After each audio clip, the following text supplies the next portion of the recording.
আপনার অনেক বছর আগের হারিয়ে যাওয়া ফেসবুক আইডি কিন্তু আবার ফিরে পাবেন। পাসওয়ার্ড, নাম্বার, ইমেল কোনো কিছুই মনে নাই, শুধু নামটা মনে থাকলেই আইডি রিকভার করতে পারবেন। 2025 সালে এমন একটি সহজ উপায় ফেসবুকের মধ্যে চলে আসছে। তো এই কাজটা শিখে রাখেন এবং অন্যদেরও উপকার করতে পারবেন। তো চলেন মোবাইলের স্ক্রিনে চলে যাই। তো প্রথমে ক্রোম ব্রাউজারে চলে যাবেন। এখানে ফেসবুক লিখবেন। তো আমি ফেসবুক লিখতেছি। তো এখান থেকে আপনি এই 3 ডট ক্লিক করে আপনি ডেস্কটপ সাইট করে দিবেন।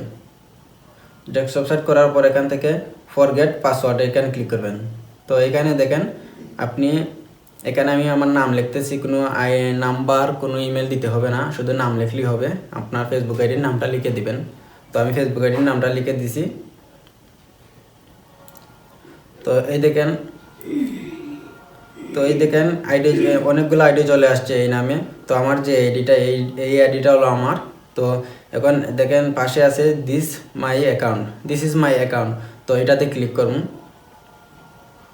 তো এখানে দেখেন চলে আসছে যে নাম্বার দিয়ে খোলা আছে এই নাম্বারটা কিন্তু চলে আসছে। তো আমার ফেসবুকের মধ্যে এই নাম্বারটা অ্যাড করা ছিল বলেই এই নাম্বারটা চলে আসছে। তো এখান থেকে আপনি কন্টিনিউ দিলেও হবে, আবার ট্রাই অ্যানাদার ওয়ে দিলেও হবে। তো ট্রাই অ্যানাদার দেওয়ার কারণ হলো এই নাম্বারের মধ্যে হোয়াটসঅ্যাপ থাকে, তাহলে কিন্তু হোয়াটসঅ্যাপও দেখাবে। তো আমার যেহেতু হোয়াটসঅ্যাপ নাই, তো এখান থেকে দেখেন মানে সিমের মধ্যে SMS চলে যাবে। তো এখান থেকে আমি কন্টিনিউ দিয়ে দেবো। কন্টিনিউ দেওয়ার পর দেখেন এখানে কিন্তু আমার সিমের মধ্যে কিন্তু SMS-টা চলে গেছে, আমার কোডটা চলে গেছে। তো এখন আমি কোডটা এখানে বসিয়ে দেব।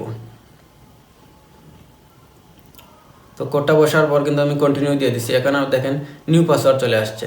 তো নিউ পাসওয়ার্ড আমি একটা সেট করে দিব।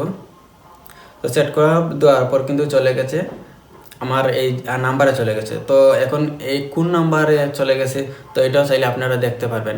মনে করেন আমি এখানে দেবো ট্রাই অ্যানাদার। তো এখান থেকে দেখেন আমার এই নাম্বারে কিন্তু চলে গেছে। তো আমার এই নাম্বারটা মধ্যে অ্যাড করা আছে ফেসবুক। তো এই নাম্বারে চলে গেছে। তো এখানে কন্টিনিউ দেওয়ার পরে এখানে কোড বসালে কিন্তু ফেসবুক আইডি ওপেন হয়ে যাবে। তো আমার এই ভিডিও থেকে যদি আপনার কোনো উপকার হয়ে থাকে তাহলে ভিডিওটা লাইক করে দিবেন এবং শেয়ার করে আপনার বন্ধুদেরকেও জানিয়ে দিবেন। আর ফেসবুক থেকে দেখে থাকলে ফলো করে দেবেন এবং ইউটিউব থেকে দেখে থাকলে সাবস্ক্রাইব করে দেবেন। বাই।